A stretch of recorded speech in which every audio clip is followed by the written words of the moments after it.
દીકરો એના બાપને એમ કે છે, अगर घर में खाना खाना है तो बुढ़ा तू 3000 दे रहा है ना, पैसा कुछ बढ़ा दे, महंगाई बढ़ गई है।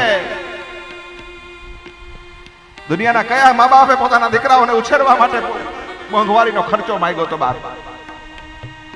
अगर इस घर में रहना है बुढ़ा पैसा बढ़ा देना पड़ेगा, वरना इस घर में रहने को नहीं मिलेगा। આ બેટલા તમામ બાપાઓને કહું છું, અભણ હોય તો મારા બાપ ગામડાના બાપને કહું છું, વહુ આટલો માર ખાધેલો હોવા છતાં સાસુની આંખના આંસુઓને લૂછે છે બાપ। બા તમે રડો માં। સાસુ અને વહુનો સંવાદ પતિ ઓરડાની માલિકો સાંભળે છે અને ધીમો ધીમો કરીને ઓરડાની પાસે આવે છે। સાસુને વળગી અને વહુને વળગી મત ભરીને રડતી પોતાની માને જુએ છે।